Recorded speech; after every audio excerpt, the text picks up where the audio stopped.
Baik, Assalamualaikum warahmatullahi wabarakatuh. Perkenalkan, nama saya Nining Mulyningsih. Saya akan mempresentasikan tugas manajemen risiko.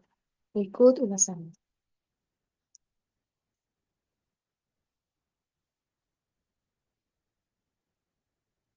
Soalnya adalah PT XYZ, sebuah perusahaan logistik di Indonesia, mengalami gangguan operasional akibat banjir besar yang melanda wilayah Jabodetabek. Akibatnya, pengiriman barang terlambat, beberapa gudang terendam, dan perusahaan mengalami kerugian finansial yang signifikan. Selain itu, perusahaan menghadapi keluhan pelanggan karena keterlambatan pengiriman. Situasi ini menyoroti pentingnya perencanaan risiko dan dalam menghadapi bencana alam. Pertanyaannya adalah, pertama, apa saja risiko utama yang dihadapi oleh PT XYZ dalam kasus ini? Yang kedua, bagaimana dampak risiko tersebut terhadap keberlanjutan bisnis perusahaan? Lalu yang ketiga, rekomendasikan langkah-langkah mitigasi risiko untuk mengurangi dampak bencana serupa di masa depan.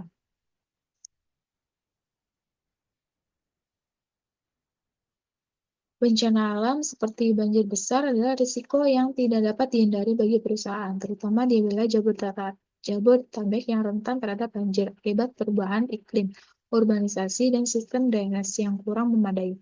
PT FYZ sebagai perusahaan logistik yang mengandalkan infrastruktur fisik seperti gudang dan armada pengiriman, sangat rentan terhadap gangguan operasional yang ditimbulkan oleh bencana ini.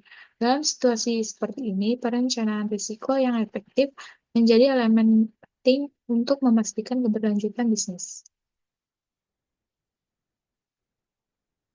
Risiko utama yang dihadapi dalam kasus ini, risiko utama yang dihadapi oleh PT XYZ dapat dikelompokkan ke dalam 4 kategori: operasional, finansial, reputasi, dan kepatuhan hukum. Berikut penjelasan detail untuk setiap risiko. Yang pertama, risiko operasional. Kerusakan gudang dan aset. Seperti beberapa gudang, PT XYZ terendam banjir, sehingga barang-barang yang disimpan, seperti produk elektronik, makanan, dan barang sensitif lainnya rusak. Lalu, peralatan pendukung operasional seperti forklift, sistem penyimpanan, dan perangkat IT di gudang juga berpotensi rusak. Lalu gangguan pengiriman, seperti infrastruktur transportasi seperti jalan raya dan jalur kereta api di Jabodetabek yang tergenang air menyebabkan kendaraan pengiriman terhenti. Hal ini memperlambat distribusi barang ke pelanggan. Lalu keterbatasan akses ke area tertentu membuat operasional logistik menjadi tidak efisien, memaksa pengiriman harus melewati rute yang lebih panjang dan mahal. Lalu kehilangan data operasional. Jika PT XYZ tidak memiliki sistem cadangan atau backup atau penyimpanan cloud, data operasional yang berada di gudang atau kantor pusat yang terdampak banjir dapat hilang atau rusak. Lalu B, risiko finansial. Biaya perbaikan dan pemulihan, seperti perbaikan gudang, kendaraan, fasilitas operasional lainnya akan memerlukan alokasi anggaran besar yang tidak terencana. Lalu potensi penggantian barang rusak kepada pelanggan meningkatkan tekanan keuangan perusahaan. Lalu penurunan pendapatan. Keterlambatan pengiriman mengakibatkan pelanggan menunda atau membatalkan pesanan yang berdampak langsung pada cash flow perusahaan. Seperti kehilangan peluang bisnis akibat ketidakmampuan memenuhi permintaan pelanggan secara tepat waktu. Lalu yang ketiga, dampak hubungan investor. Kinerja keuangan yang terganggu dapat menurunkan kepercayaan investor terhadap keberlanjutan perusahaan, terutama jika perusahaan adalah entitas publik. Yang ketiga adalah risiko reputasi, seperti kekecewaan pelanggan dan eksposur media negatif.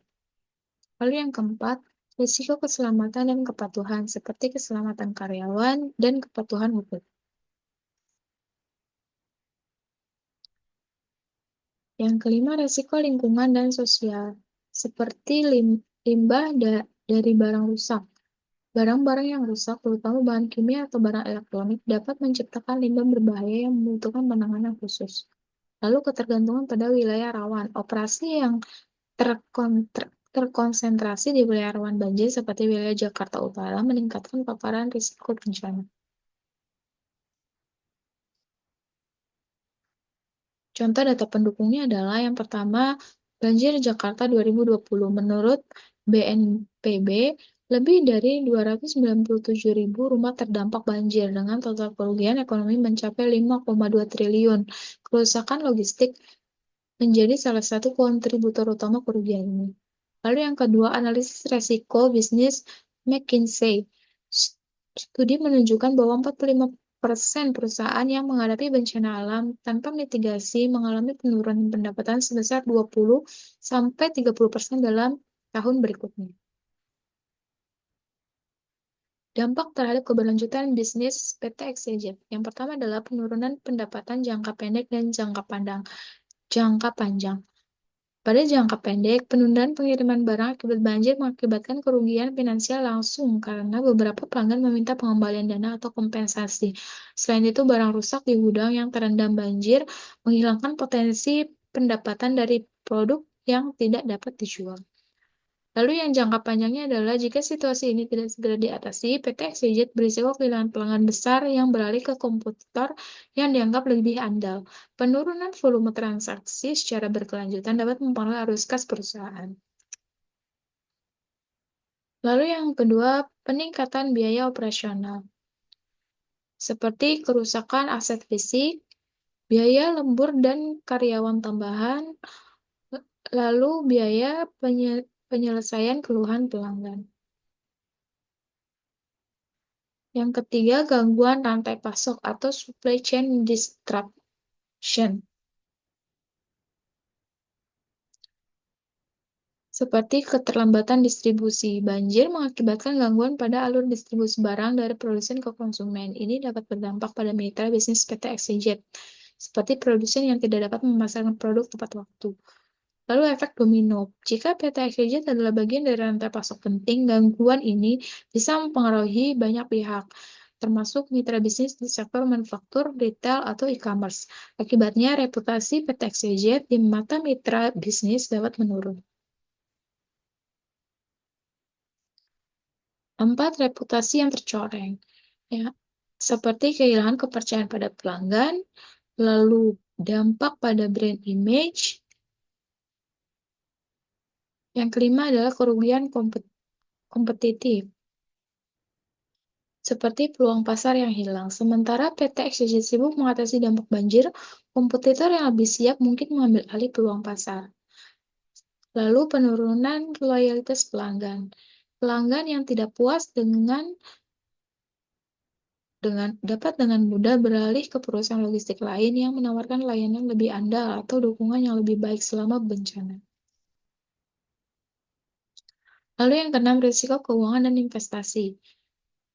Kesulitan pendanaan, penurunan profitabilitas dapat mempengaruhi kemampuan perusahaan untuk menarik investor baru atau mendapatkan pembiayaan dari lembaga keuangan.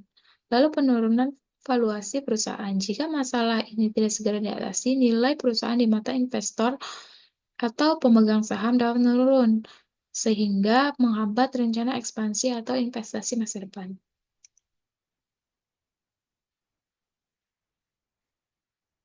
Kita ambil studi kasus, yaitu banjir Jakarta 2020. Pada tahun 2020, banjir besar di Jakarta menyebabkan kerugian ekonomi sekitar 5,2 triliun. Salah satu perusahaan logistik mengalami kerugian hingga 30% dari pendapatannya akibat rusaknya gudang dan kendaraan operasional. Mereka memulihkan kondisi melalui investasi pada gudang elevated dan asuransi risiko bencana. Langkah-langkah mitigasi risikonya adalah yang pertama, mitigasi jangka pendek. Koordinasi dengan pemerintah dan pihak ketiga, memanfaatkan informasi BMKG atau prediksi cuaca dan mengatur pengiriman secara proaktif. Lalu, optimalisasi gudang darurat, memanfaatkan lokasi yang tidak terdampak banjir untuk memindahkan barang sementara. Lalu peningkatan komunikasi dengan pelanggan, transparansi terkait keterlambatan melalui sistem notifikasi otomatis. Yang kedua, mitigasi jangka panjang. Investasi pada infrastruktur tahan banjir. Lalu diversifikasi rantai pasok. Lalu digitalisasi operasional, asuransi risiko bencana, dan pelatihan manajemen krisis. Rekomendasi inovatif. Yang pertama adalah memanfaatkan teknologi drone. Menggunakan drone untuk pengiriman barang dalam skala kecil atau untuk memetakan area terdampak banjir secara cepat. Yang kedua, kemitraan dengan startup logistik hijau. Kolaborasi dengan startup yang menyediakan solusi ramah lingkungan untuk manajemen banjir. Yang ketiga, pembangunan ekosistem logistik berkelanjutan. Mengintegrasikan sistem ramalan bencana berbasis AI untuk perencanaan pengiriman. Lalu kita masuk pada kesimpulan. Bencana banjir di Jabodetabek menyoroti pentingnya perencanaan risiko bagi perusahaan seperti PT XYZ. Dengan mengidentifikasi risiko utama, memahami dampaknya terhadap keberlanjutan bisnis, dan menerapkan langkah-langkah mitigasi yang inovatif, PT XYZ dapat mengurangi dampak bencana serupa di masa depan. Investasi pada teknologi, infrastruktur, dan manajemen risiko tidak hanya melindungi perusahaan dari kerugian, tapi juga meningkatkan daya saingnya di pasar yang semakin dinamis. Berikut ada referensi yang saya ambil untuk presentasi ini. Baik, sekian presentasi dari saya. Kurang dan lebihnya mohon maaf. Wassalamualaikum warahmatullahi wabarakatuh.